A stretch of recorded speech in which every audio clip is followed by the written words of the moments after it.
শহরের কোলাহল থেকে বহু দূর জনমানবহীন এক প্রান্তরের বুক চিরে চলে গেছে রেললাইন। এমন জায়গায় একটা ছোট্ট স্টেশন আপনারা হয়তো অনেকেই দেখেছেন দূরপাল্লায় পাড়ি দিতে গিয়ে। চারিদিকে কোথাও কোনো বাড়ি ঘর বাজার হাট মানুষের জনবসতির কোনো চিহ্ন নেই। কেবল একলা দাঁড়িয়ে রয়েছে একটা স্টেশন। কোনোদিনও নেমেছেন এরকম একটা নির্জন জায়গায়? একবেলা কোনোদিনও কাটিয়েছেন সেখানে? ভেবে দেখেছেন এখানে যাদের চাকরি করতে হয় তাদের কেমন করে সারাটা দিন কাটে? কোনো সহকর্মী নেই, নেই কোনো প্রতিবেশী, হয়তো ফোনের টাওয়ারটাও ঠিক করে পাওয়া যায় না। চারপাশের নির্জনতা, গাছপালার গভীর স্তব্ধতা যেন আরও নিঃসঙ্গ করে তোলে মানুষকে। তারা যেন আকার ইঙ্গিতে বুঝিয়ে দিতে চায় যে এখানে মানুষের কোনো জায়গা নেই। ভাবুন তো, দিনের পর দিন, রাতের পর রাত এই চাকরিরত মানুষগুলো কি করে কাটিয়ে দেয় এমন এক নির্জন জায়গায়। নিঃসঙ্গতা যেখানে মনের ভিতর চুইয়ে চুইয়ে কালির মতো অন্ধকার ঢেলে দেয়। আমাদের নিঃসঙ্গ মন এক একটা বিকৃত স্বপ্ন সৃষ্টি করে, যাতে এই আশায় অন্তত যাতে এই নিস্তরঙ্গ একঘেয়ে দিনগুলোতে কিছু না কিছু ঘটে। মুর্শিদাবাদ জেলার এক প্রান্তে এমনই একটা স্টেশন রক্তপুকুর। আজ সদ্য চাকরিরত নিতাইয়ের সাথে আমরা যাব সেখানে। শুনে নেব অঙ্কিতা ঘোষের লেখা গ্রাম বাংলার ভূতের গল্প ঝড়ের রাতে রক্তপুকুর স্টেশন। নিতাই অর্থাৎ কথক এবং দেবাবুর ভূমিকায় প্রত্যয়, নিতাইয়ের মায়ের ভূমিকায় বর্ণালী, হরেনের ভূমিকায় সৌরভ ধনী সাহা, ট্রেনের ড্রাইভার আর লোকাল ডাক্তারের ভূমিকায় আমি সুমিতেন্দ্র।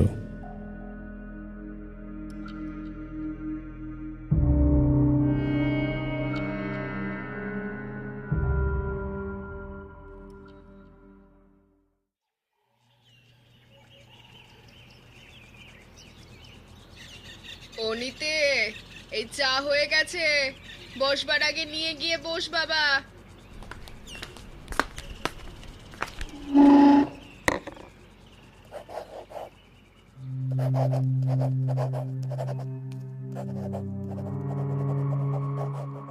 অবর্ণনীয়, অব্যক্ত, অলৌকিক ঘটনার সংমিশ্রণে যে ঘটনার সৃষ্টি হয়, ঠিক সেই রকমই একটি ঘটনা আজ থেকে কয়েক বছর আগে আমার সঙ্গে ঘটেছিল। কিছু কিছু ঘটনাকে ব্যাখ্যা করতে কোনো রকম যুক্তি খাটে না। তথাপি সেবার আমার সঙ্গে যে ঘটনাটি ঘটেছিল সেই ঘটনাটি আমি আজ লিপিবদ্ধ করে যাচ্ছি। এই ঘটনা যে আমার উর্বর মস্তিষ্কের স্বপ্ন নয় তার প্রমাণ আমিও পেয়েছিলাম এবং চাইলে আপনারাও পেতে পারেন।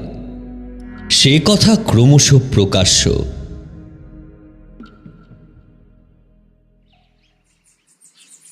তখন আমরা মুচিপাড়ায় একটা ভাড়া বাড়িতে বাস করি। আমার সঙ্গে থাকে আমার বিধবা মা আর দিদি। দিদির তখনও বিয়ে হয়নি। বাবার মৃত্যুর পর তার ধার দেনা শোধ করতে গিয়ে আমাদের বিবেকানন্দ রোডের বিশাল বাড়ি বিক্রি করে এই ভাড়া বাড়িতে উঠে আসতে হয়েছিল। বাড়ি বিক্রি করে যে অর্থ পেয়েছিলাম তার অনেকটাই তখনও হাতে ছিল। তবে বসে খেলে 7 রাজার ধনও ফুরিয়ে যায়। অগত্যা মা একদিন বলল, বাবা নিতাই, কতদিন আর এমন কষ্ট করে থাকবো রে বাবা। তোর বাপটা মরেছে, তাতে আমার কোনো দুঃখ নেই। দূর, কি যে বলো না। ও একদিন বেঁচে থাকলে না আরো খানিক ঋণের বোঝা বাড়তো, কিন্তু তুই তো তোর বাপের মতো নোস। দিদির বয়স হচ্ছে, আরে ওর তো একটা বিয়ে টিয়ে দিতে হবে নাকি? আর তোকেও তো বিয়ে করতে হবে। ঘরে তো একটা সোনার কুচিও নেই। তুই চাকরি না জোটালে কি করে হবে বল তো? কিন্তু আমি যে পড়াশোনা করছি। আর পড়াশোনা না করে এবার একটু চাকরি বাকরির চেষ্টা কর। ঘরের চাল ডাল সব একেবারে বাড়ন্ত। এখন তো আমরা তোরই দায়িত্ব।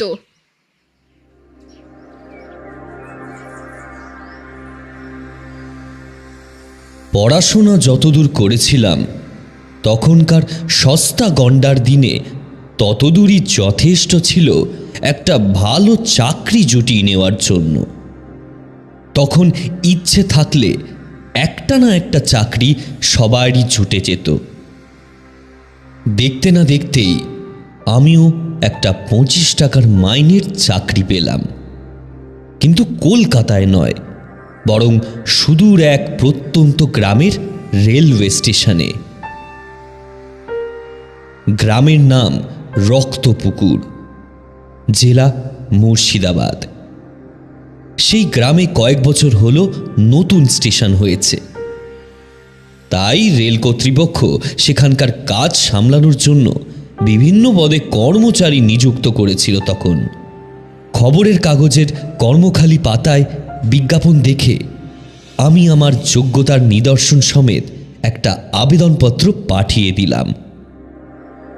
মাসখানেকের মধ্যেই কলকাতায় স্ট্র্যান্ড রোডের অফিসে ডাক পড়ল। কাজেই রক্তপুকুর স্টেশন মাস্টারের পদে নিযুক্ত হয়ে আমিও চলে এলাম এই গ্রামে।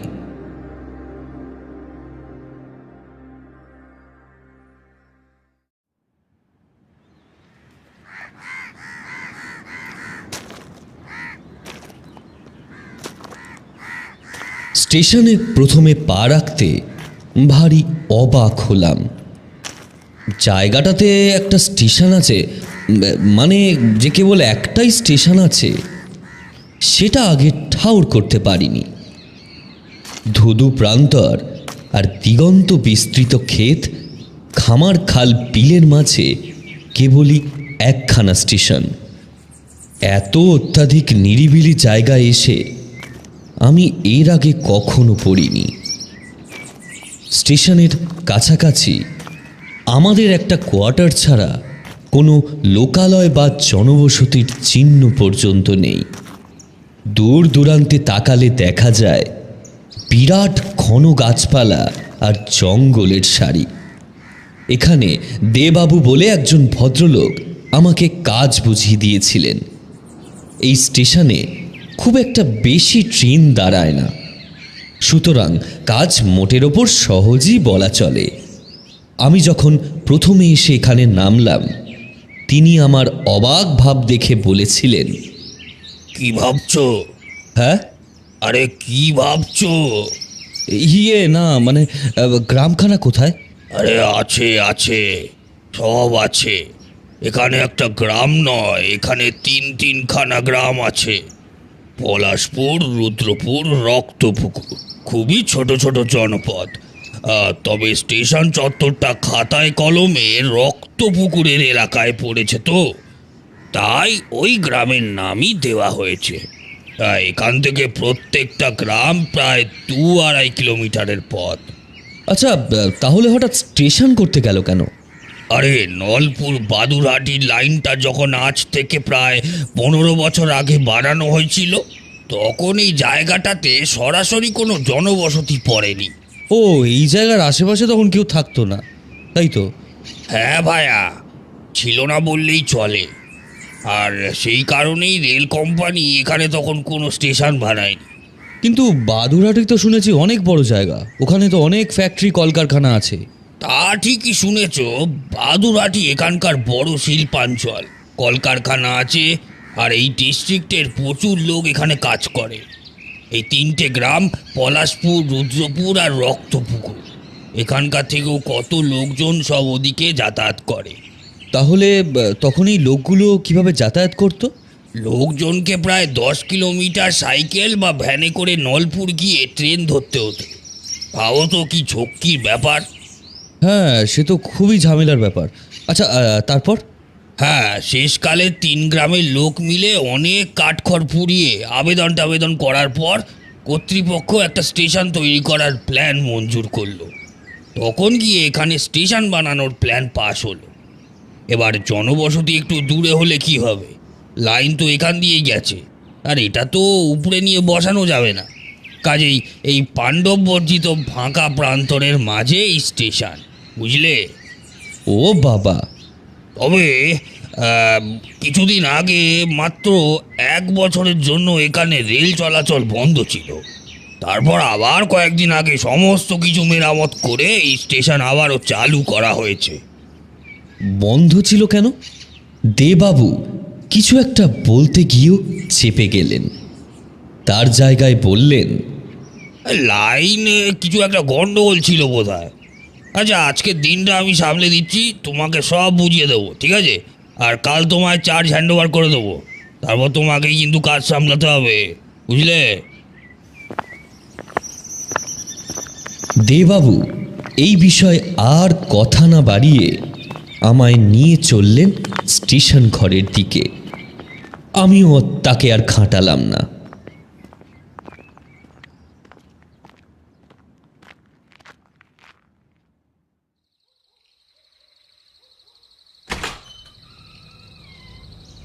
এখানে বাস করার জন্য একঘর বিশিষ্ট একটা কোয়ার্টার দেওয়া হলো আমায়।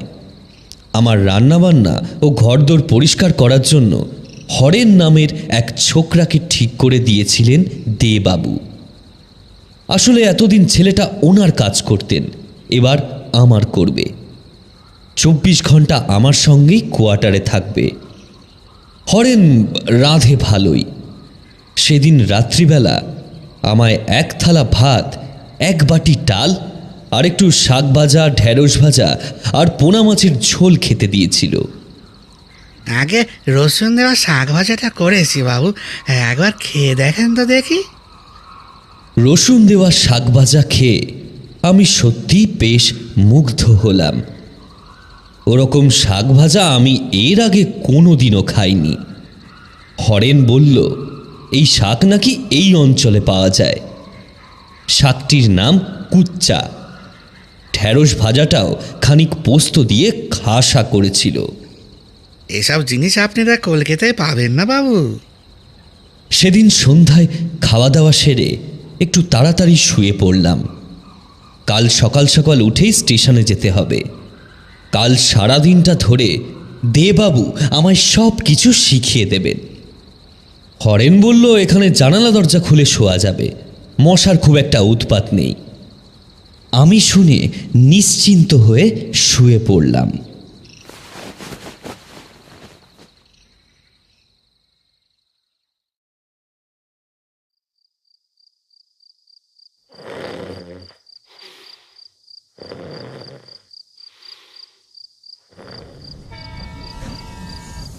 কখন ঘুমিয়ে পড়েছিলাম জানি না।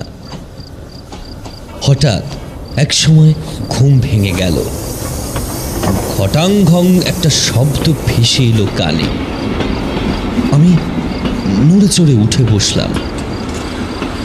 আমার ঘরের বাইরে ছোট্ট বারান্দা থেকেই স্টেশনটা দেখা যায়।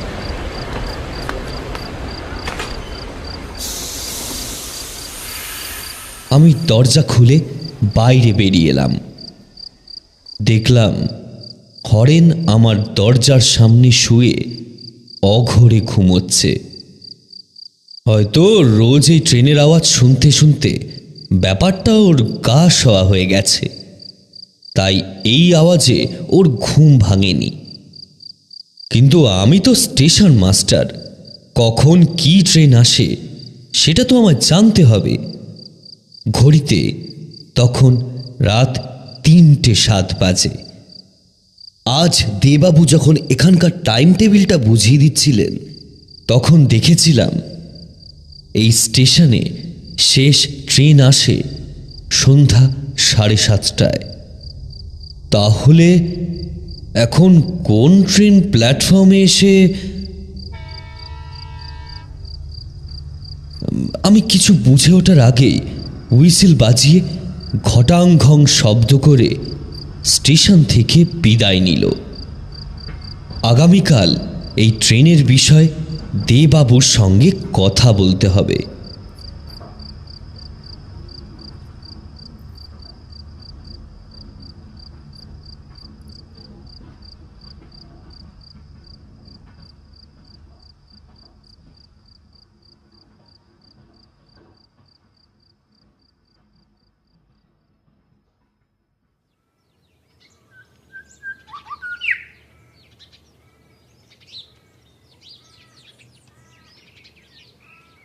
পূবের আকাশে সূর্য দেখা দিতেই জানালা দিয়ে ঘরে প্রবেশ করল গ্রীষ্মের উজ্জ্বল আলো। আমি তাড়াতাড়ি উঠে হরেনকে চা জলখাবার করতে বলে কলতলায় চলে গেলাম। এই নে ও তাড়াতাড়ি খাবারটা করে দে। হ্যাঁ, এই করছি যাচ্ছি যাচ্ছি বাবু।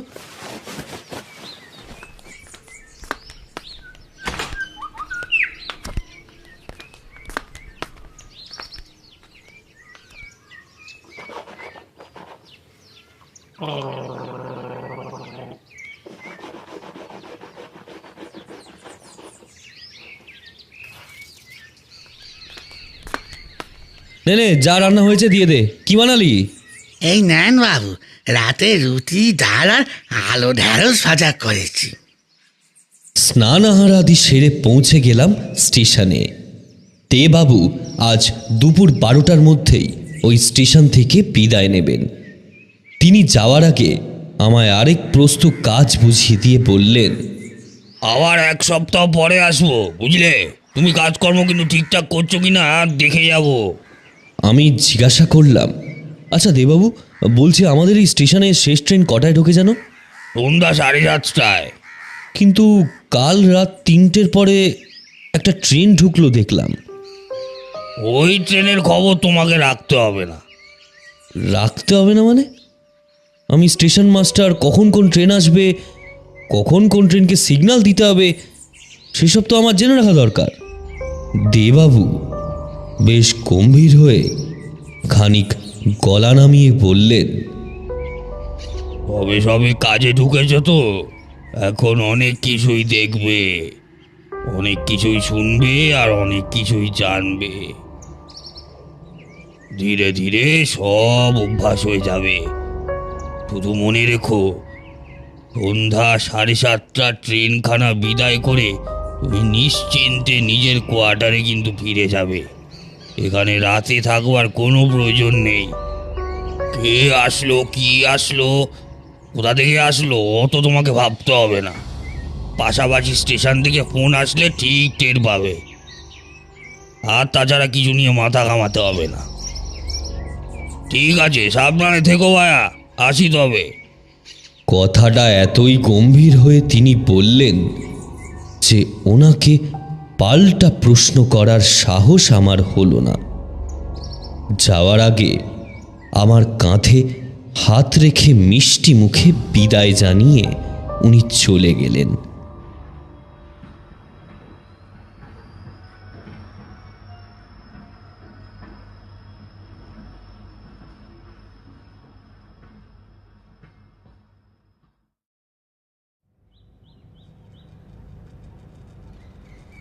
দুপুরবেলার দিকে কোনো ট্রেন এইদিকে আসে না। আবার সেই সন্ধ্যা 7:30টার লোকাল আসবে। হরেন স্টেশন ঘরেই আমার দুপুরের খাবারটা দিয়ে গেল। কাজকর্ম নেই দেখে আমি বেঞ্চির ওপর লম্বা হয়েই একটানা একটা জমিয়ে ঘুম দিলাম। 7:30 ট্রেনটা আসা অবধি এখানেই থাকতে হবে। তার আগে তো কোয়ার্টারে ফেরার কোনো জায়গা নেই। আর কোয়ার্টারে ফিরে যদিও তেমন কোনো কাজ নেই। সঙ্গী বলতে তো সেই একমাত্র হরেন। ওর সঙ্গে কতই বার গল্প করা যাবে, আর কি বা গল্প করব।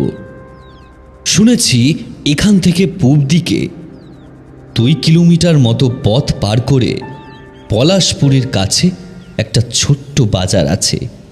একদিন নয় কাজের পর হরেনের সঙ্গে বাজারে গিয়ে ভালো মন্দ বাজার করে এনে খাওয়া যাবে।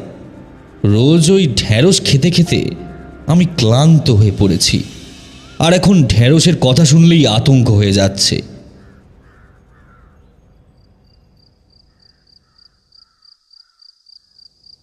গভীর একটা ভাত ঘুম দিয়ে যখন উঠলাম, ঘড়িতে দেখলাম 5:30 বাজে। আর একটা মাত্র ট্রেন, তারপরই ছুটি।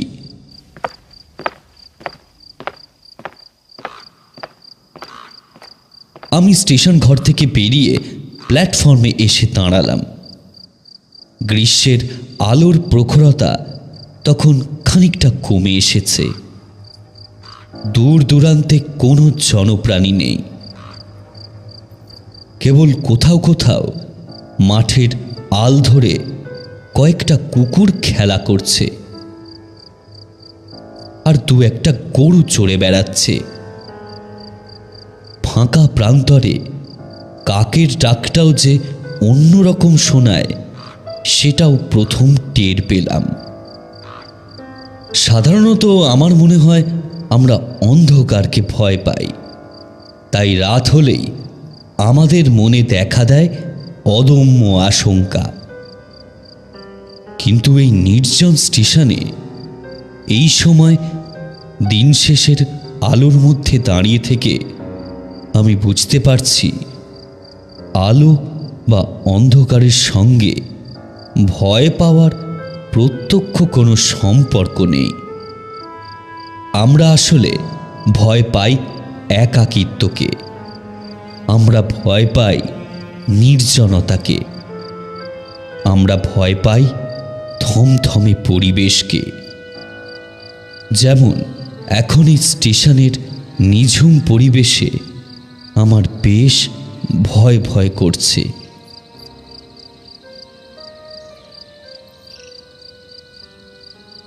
সকালে বাদুরহাটির ট্রেনটা ধরার জন্য যা ভিড় হয়, তারপরে এই স্টেশনে আর বিশেষ কেউ নামে না, কেউ ট্রেন ধরেও না। আমরা কি জানি স্টেশন মানে অন্তত একটা চাবির দোকান থাকবে, এখানে সেটাও নেই। আমি পুরোদস্তুর উত্তর কলকাতার ছেলে, সারা জীবন একটা জমজমাটি পরিবেশে বড় হয়েছি। আমার জন্য এই পাড়া গাঁয়ে এসে একা একা থাকা খুবই কষ্টসাধ্য, কিন্তু কিছুই করার নেই। জীবনের পথে হাঁটতে গেলে অনেক সুখ স্বাচ্ছন্দ্য ছেড়ে বেরোতে হয়। অফিস ঘরেই একটা জল গরম করার কেটেল আর চায়ের সরঞ্জাম রাখা থাকে। কাজ নেই দেখে একা একাই বসে পরপর কয়েক কাপ চা বানিয়ে খেয়ে ফেললাম।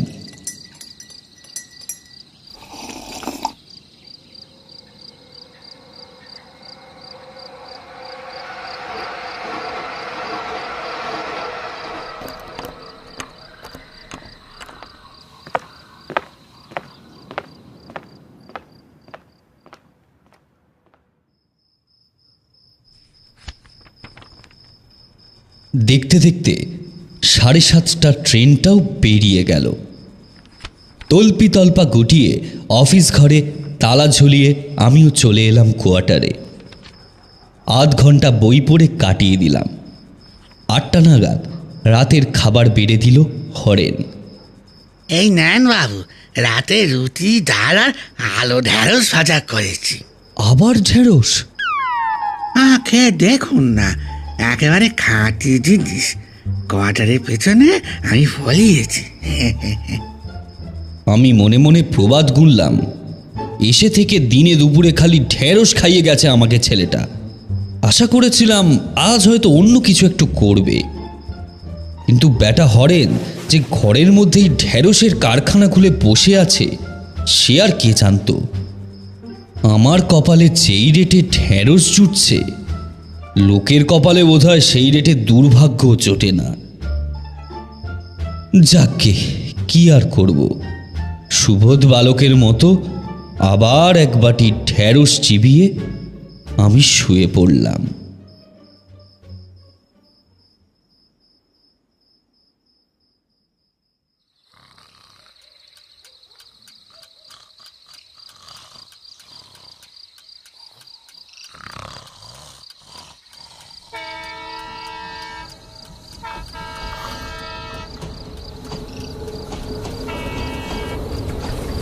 ঘুম ভাঙল আবার সেই শব্দে।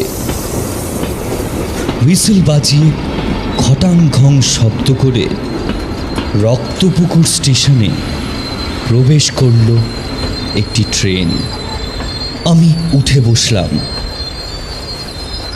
ঘড়িতে দেখলাম 3:07। তাড়াতাড়ি বারান্দায় বেরিয়ে প্ল্যাটফর্মের মৃদু আলোতে দেখলাম একটা ট্রেন এসে থেমেছে। হন্তদন্ত হয়ে প্ল্যাটফর্মে গিয়ে ওঠার আগেই ট্রেন চলতে শুরু করলো। আমি কেবল বোকার মতো ফ্যাল ফ্যাল করে তাকিয়ে দেখলাম আস্তে আস্তে ট্রেনটা রাতের অন্ধকারে মিশে গেল। ব্যাপারটা কি? মনের মধ্যে কৌতূহল দেখা দিচ্ছিল। কোথা থেকে আসে এই ট্রেন, আর কোথায় বা যায়? তেবাবু কেনই বা বললেন এই ট্রেনের খবর রাখার কোনো প্রয়োজন নেই? লগবুক মাফিক এমনটা তো কোনোদিনই হতে পারে না।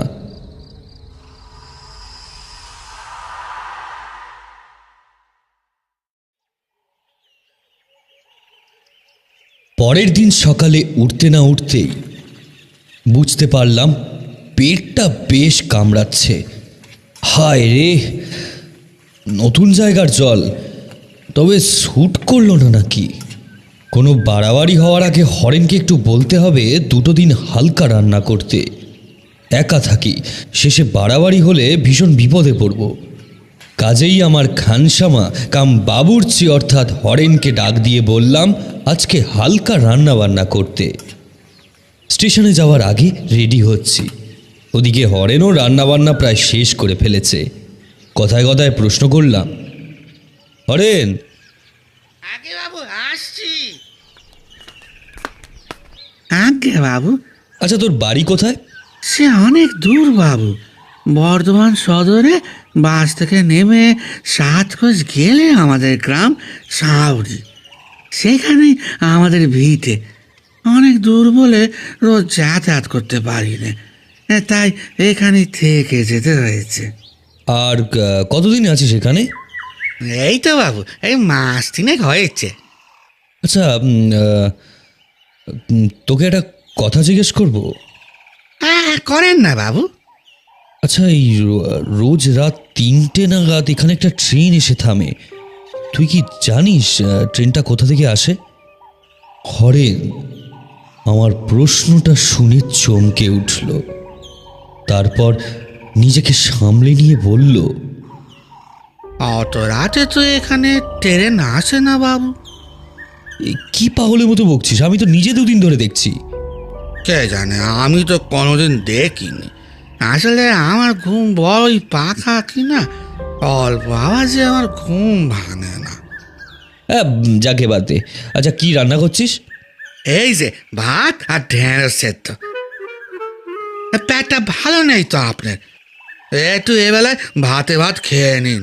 দূর দূর দূর, তোর এই এক ঢেঁড়স ভাল লাগে না। আমার বিরক্তি ধরে গেল। কোনো রকমে ওই ছাই ভস্য ঢেঁড়স গিলে হরেনের সঙ্গে কথা না বাড়িয়ে আমি স্টেশনে চলে এলাম।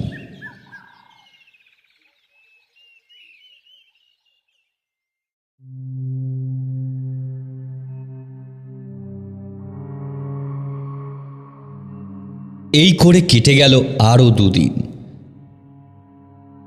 রোজ রাতে ঠিক 3:07 আমার ঘুম ভাঙে সেই বেনামি ট্রেনের আওয়াজে।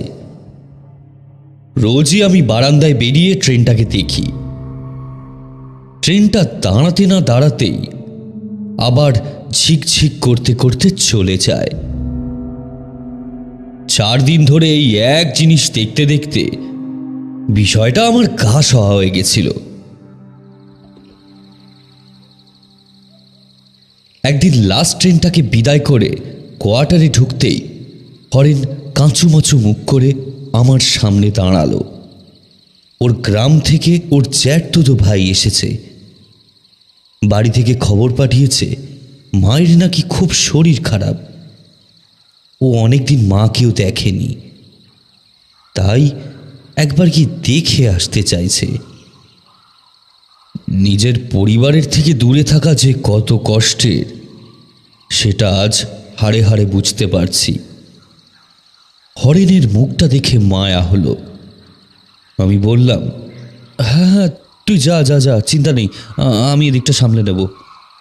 মালপত্র গুছিয়ে হরেন বোধহয় অপেক্ষা করছিল আমার ফিরে আসার জন্য। অনুমতি পেতেই সে তার ভাইয়ের সাইকেল করেই রওনা দিল। এর মধ্যেও দেখলাম হরেন রাতের খাবার বানিয়ে রেখে গেছে। দেখে একদিকে ভালোই লাগলো, আবার রাগও ধরল।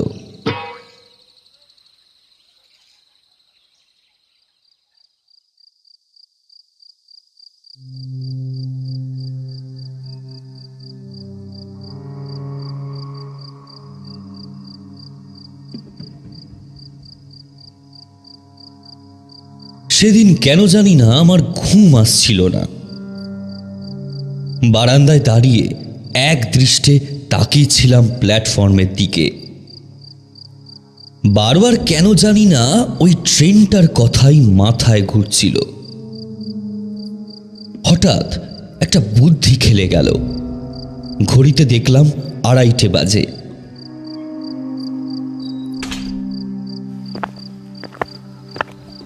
কোয়ার্টারের দরজায় হুড়কো টেনে আমি স্টেশনের এক মাথায় গিয়ে দাঁড়ালাম। আজ আমায় অনেকগুলো প্রশ্নের উত্তর জানতেই হবে। ঘড়ির কাঁটা আজ যেন চলছেই না। চারিদিকে ঘুটঘুটে অন্ধকার। প্ল্যাটফর্মের কয়েকটা মিটমিটি আলো ছাড়া কোথাও কোনো আলো নেই। থাকবেই বা কি করে, ধারে কাছে একটাও বাড়িঘর নেই। আস্তে আস্তে দেখলাম 3টে বাজল। আমি হাতে একটা টর্চ নিয়ে প্ল্যাটফর্মে দাঁড়িয়ে রয়েছি। এক একটা মিনিট আমার কাছে এক একটা দিনের সমান মনে হচ্ছে। 3:06। আর মাত্র 1 মিনিটের মধ্যে আসবে সেই ট্রেন। আমি এক দৃষ্টে রেল লাইনের দিকে তাকিয়ে রইলাম। চারিদিকে নিশ্ছিদ্র অন্ধকার ভেদ করে একটা উজ্জ্বল হেডলাইটের আলো রেল লাইনকে ধীরে ধীরে আলোকিত করে তুলেছে। হুইসেল বাজিয়ে ঘটাং ঘটাং শব্দ করে আসছে সেই ট্রেন। আমার বুকের ভেতরে ধুকপুকানি এবং মনের মধ্যে অস্থিরতা বৃদ্ধি পেল। শব্দ করতে করতেই ট্রেনটা প্ল্যাটফর্মে এসে থামল। দেখলাম ট্রেনের ভিতরে অতি অল্প সংখ্যক যাত্রী রয়েছে। তারা নিজেদের মধ্যেই গল্পগুজব হাসি ঠাট্টা করছে। কতগুলো মুটে দরজার সামনে বোঁচকা নিয়ে বসে রয়েছে। একটা বাচ্চা মেয়েকে দেখলাম মায়ের গায়ে হেলান দিয়ে শুয়ে রয়েছে। মনে মনে কেমন যেন নিরাশ হলাম। হয়তো এতটা সাধারণ দৃশ্য আমি আশা করিনি। এমন সময় আমায় একজন ডাকলেন। আমি সেই দিকে তাকিয়ে দেখলাম ট্রেনের চালক মহাশয় দরজা দিয়ে উঁকি মেরে আমাকেই ডাকছে। আমি তার দিকে এগিয়ে গেলাম। আমাকে এগিয়ে আসতে দেখে সে হেসে বলল, আপনি নতুন মাস্টার বুঝি? আমি হেসে বললাম, আগে হ্যাঁ। তাই ভাবি, আপনাকে তো এর আগে কোনোদিনও দেখিনি। আর শুধু আপনাকে কেন, কতদিন হয়ে গেছে এই স্টেশনে কোনো স্টেশন মাস্টারই দেখছি না। আচ্ছা, এই ট্রেনটা কোথা থেকে আসছে? কেন, নলপুর থেকে ছাড়ে, বাদুরহাটি লোকাল। আসলে টাইম টেবিলে কোনো উল্লেখ নেই, তাই কৌতূহলবশত আজ একটু এলাম। ভালোই করেছেন, মাঝে মাঝে আসবেন, একটু গল্প গুজব করা যাবে ফাঁকে। লোকটার কথাবার্তা আমার ভালো লাগলো। ট্রেন ছাড়ার আগে লোকটা বলল, চলি মাস্টারবাবু, কাল যদি আসেন আবার দেখা হবে। ট্রেন আবার চলতে শুরু করলো।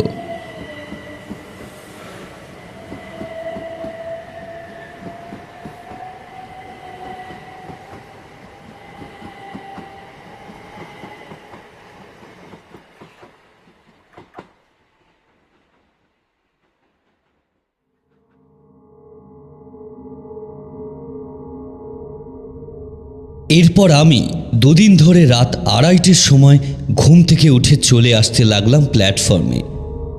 রোজ এই বাদুরহাটি লোকাল এসে থামে আমার সামনে।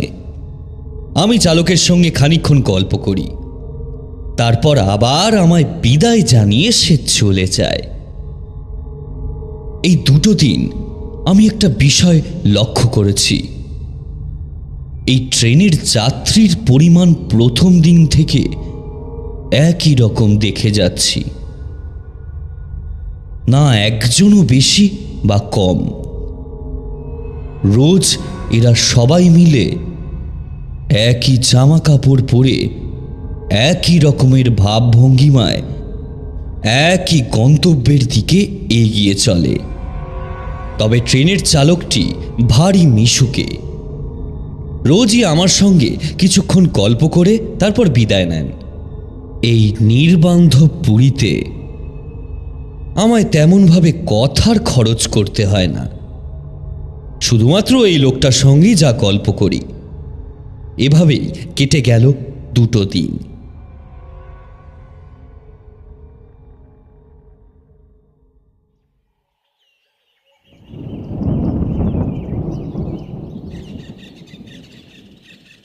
সেদিন সকাল থেকেই আকাশ মুখ ভার করে বসেছিল।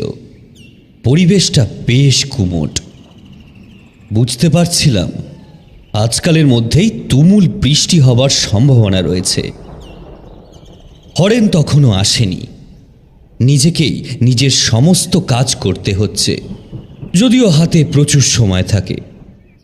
একটু কাজকর্ম করলে সময়টা ঠিকঠাকভাবেই কেটে যায়।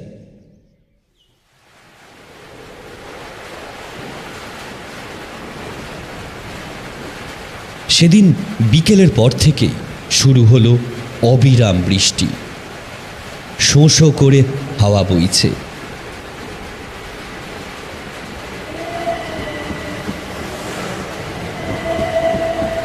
আমি শেষ ট্রেনকে বিদায় দিয়ে তাড়াতাড়ি কোয়ার্টারে ফিরে এলাম।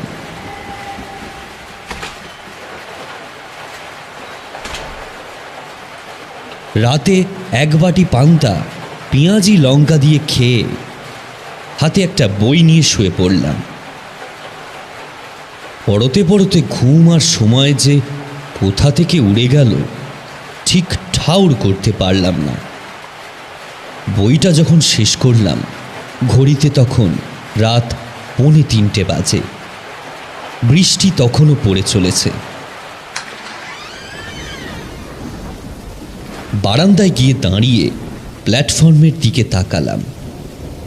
ঠিক করেছিলাম আজ এত বৃষ্টি বাদলার মধ্যে এই রাত বিরেতে আর স্টেশনের দিকে যাব না, কিন্তু একটা অদম্য বাসনা মনে উঁকি দিল। আমার মন যেন আমায় হুকুম দিল, ঝড় জল চাই হয়ে থাক, আজ একবার আমায় প্ল্যাটফর্মে যেতেই হবে। এক হাতে ছাতা আর এক হাতে টর্চ নিয়ে আমি বেরিয়ে পড়লাম সেই দিকে। এলোপাথারি হাওয়ায় ছাতা সামলানো দায়। প্রায় সম্পূর্ণ ভিজে আমি যখন প্ল্যাটফর্মে পৌঁছালাম, তখন হাতঘড়ি আমায় জানান দিল সময় 3:05। আমি অপেক্ষা করছিলাম সেই ট্রেনের। ঠিক 1 মিনিট পরে সেই ট্রেনের হেডলাইটে কাঁপতে থাকা আলো এসে পড়ল রেল লাইনে। কিন্তু ট্রেনের হর্নটা শুনে আমার বুকটা কেঁপে উঠল। এরকম পাগলের মতো হর্ন বাজাচ্ছে কেন ড্রাইভার? এ কি, ট্রেনে যে আগুন লেগেছে! একটার পর একটা কামরা দাউ দাউ করে জ্বলছে। ভীষণ লেলিহান শিখায় চারপাশটা রক্তিম হয়ে উঠছে ক্রমশ। জানালা দরজা দিয়ে গল গল করে বেরিয়ে আসছে কালো বিষাক্ত ধোঁয়া। একটা অতিকায় বিশালাকার প্রাণীর মতো তীব্র যন্ত্রণায় ছটফট করতে করতে ট্রেনটা যেন ধেয়ে আসছে স্টেশনের দিকে। ট্রেনটা আরও কাছে এগিয়ে আসতে লোকজনের মরণাপন্ন আর্তনাদ আর চিৎকার ভেসে এলো আমার কানে। বাতাসে তাদের পোড়া মাংসের গন্ধে আমার নাকে এসে লাগলো। বিস্ফারিত চোখে দেখলাম আপাদমস্তক জ্বলন্ত মানুষ প্রাণ বাঁচানোর তাগিদে দরজা দিয়ে লাফিয়ে পড়ছে। আতঙ্কে আমার গলা শুকিয়ে এলো, হাত পা যেন জমে গেল। মনে হলো আমি দাঁড়িয়ে আছি একটা মৃত্যু মিছিলের মাঝে। আর তারপর আগুনের গোলার মতো ট্রেনটা প্ল্যাটফর্মে ঢুকতেই এক ভয়ঙ্কর বিস্ফোরণ।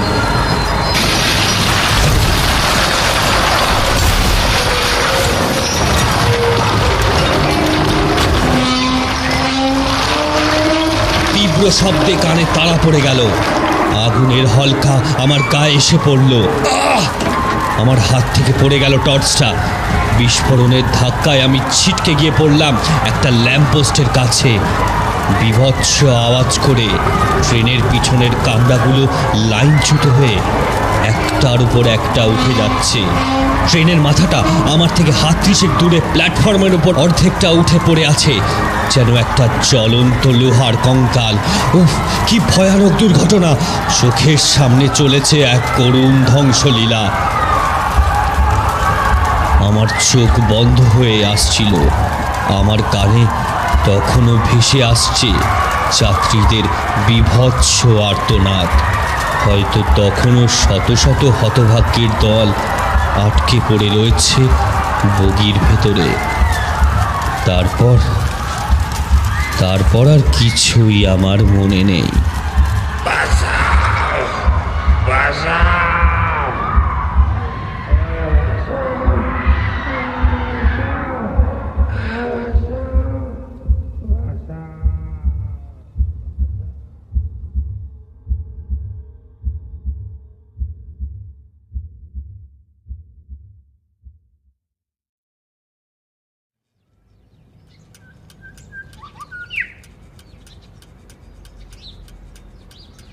জ্ঞান ফিরতে নিজেকে আবিষ্কার করলাম কোয়ার্টারের বিছানায়। ঘড়ির কাঁটা প্রায় বিকেল 4টে ছুঁই ছুঁই। বুঝতে পারলাম আমি প্রায় গোটা দিনটাই ঘুমিয়েছি, মানে অজ্ঞান হয়ে পড়েছিলাম আর কি। হরেন আমার মাথায় জলপট্টি দিচ্ছে এবং আমার সামনে একজন ডাক্তার আমার হাত ধরে নাড়ি পরীক্ষা করছেন। পায়ের কাছে দাঁড়িয়ে আছেন দেবাবু। ডাক্তার আমায় পরীক্ষা করে কিছু ওষুধ দিল। দেবাবু আমার কাছে বসার জায়গা করে দিলেন। তিনি বললেন, সকাল সকাল স্টেশনে তোমাকে একটা ল্যাম্প পোস্টের সামনে থেকে অজ্ঞান অবস্থায় উদ্ধার করেছি। ভাগ্য ভালো যে আজ আমি এখানে এসেছিলাম তোমার খবর নিতে। তোমার এই অবস্থা দেখে আমি তাড়াতাড়ি এই যে ডাক্তারবাবুকে ডেকে নিয়ে এলাম। ওদিকে হরেনও আজ বেলা 12টার দিকে ফিরে এসেছে। ঝড় বৃষ্টিতে নাকি রাস্তা বন্ধ, তাই আর যেতে পারিনি। আচ্ছা, তোমার কি হয়েছিল বলো তো? ওই ট্রেনটার অ্যাক্সিডেন্ট। ওরা সবাই মরে গেছে। ওরা সবাই মরে গেছে। আস্তে আস্তে বলুন মশাই, আস্তে। এক্ষুনি ওষুধ দিয়েছি, একটু মাথা ঠান্ডা করুন, নইলে কিন্তু প্রেশারটা আবার বেড়ে যাবে। আরে তুমি উত্তেজিত হয়েও না, আস্তে আস্তে বলো। কোন ট্রেনটার কথা বলছিলে? বাদুরহাটি লোকাল। দেবাবু ভয়ার্ত কণ্ঠে জিজ্ঞাসা করলেন, তুমি কি করে জানলে? আমি গতকাল রাত্রির সম্পূর্ণ ব্যাপারটা খুলে বললাম। দেখলাম আমার বর্ণনা শুনতে শুনতে হরেন, দেবাবু আর ডাক্তারবাবুর মুখগুলো কেমন থমথমে হয়ে গেল। সব শুনে দেবাবু শান্ত স্বরে বললেন, কাল কোনো অ্যাক্সিডেন্ট হয়নি। তাহলে কাল যে? আজ থেকে 1 বছর আগে ওই দিনে রাত 3:07 এই বাদুরহাটি লোকালের অ্যাক্সিডেন্ট হয়। কোনো একটা ইলেকট্রিক্যাল ফল্ট হয়ে চলন্ত ট্রেনে আগুন লেগে যায়, যার জন্য সেই বিস্ফোরণটা ঘটে এই রক্তপুকুর স্টেশনে। গতকাল রাতের মতো সেই রাতেও প্রচণ্ড বৃষ্টি হচ্ছিল। ওই অ্যাক্সিডেন্টের পর এই রক্তপুকুর স্টেশনের একেবারে যা তা অবস্থা হয়েছিল, অনেক ক্ষতি হয়ে গেছিল। পাশের লুক লাইনটা দিয়ে সব ট্রেন ঘুরিয়ে দেওয়া হয়েছিল। প্রায় বিগত 1 বছর ধরে তাই এই স্টেশন বন্ধ করে রেখে মেরামতির কাজ চলছিল। তারপর বছর ঘুরতেই স্টেশনে আবার রেল পরিষেবা চালু করা হয়, আর তখন থেকেই রোজ রাত 3:07 এই বাদুরহাটি লোকালকে এই লাইনে দেখতে পাওয়া যায়। রেল কর্তৃপক্ষ এই ব্যাপারে তদন্ত করেও কিচ্ছু বুঝতে পারেনি। তোমার মতোই আশেপাশের স্টেশনের অনেকেই এই ট্রেনটাকে ঠিক ওই সময় লাইনে দেখতে পায়। আসলে ওই ট্রেন এবং ওই ট্রেনের সমস্ত যাত্রী সহ চালক কারোরই ইহজগতে আর কোনো অস্তিত্ব নেই। আমিও টেম্পোরারিলি যে কদিন ছিলাম এই একই জিনিস দেখেছিলাম। আমারই ভুল, তোমাকে প্রথম দিনই সব বলে দেওয়া উচিত ছিল। কিন্তু কি বলো তো, এই প্রথমে কাজে এসে এই সব কথা জানতে পারলে তুমি ভয় পেতে পারো, এই ভেবে আমি তখন ব্যাপারটা মানে আর কি একটু চেপে গেছিলাম। যাক যাক, অনেক দেরি হয়ে গেল আমার। আমি এখন উঠলুম, বুঝলেন? হরেনকে সব ওষুধগুলো বুঝিয়ে দিয়েছি, ও সময় মতো দেবে, আপনি কিন্তু খেয়ে নেবেন। এই অ্যাক্সিডেন্টের পরেই কিন্তু স্টেশনটা আসলে বন্ধ হয়ে গেছিল 1 বছর।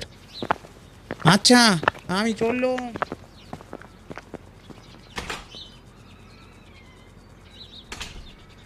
তাহলে তোর বাবুর জন্য আছে কি রেঁধেছিস?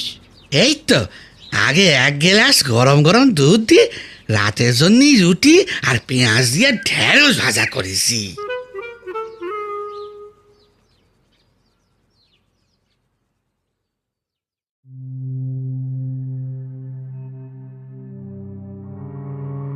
এই ঘটনার পর আমি আরও 1 বছর ওই রক্তপুর স্টেশনে চাকরি করেছিলাম। কিন্তু তারপর থেকে আমি ওই সন্ধ্যা 7:30টার শেষ ট্রেন চলে যাওয়ার পরই কোয়ার্টারে ফিরে আসতাম।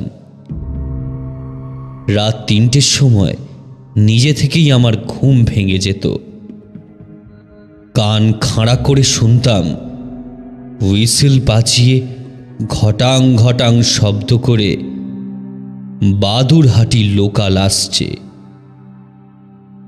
কিন্তু বারান্দায় বেরিয়ে আর প্ল্যাটফর্মের দিকে তাকানোর সাহস আমার হতো না।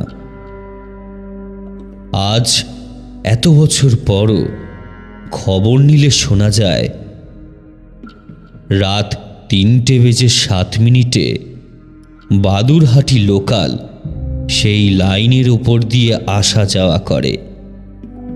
রেল কর্তৃপক্ষ এই বিষয়টাকে গুজব বলে ঠিকই, কিন্তু আজ অবধি তারা ওই সময় ওই লাইনে কোনো ট্রেন চলাচলের অনুমতি দেয়নি। আজ ওই লাইনে রাত 3:07 বাদুরহাটি লোকালের জন্যই বরাদ্দ করা আছে।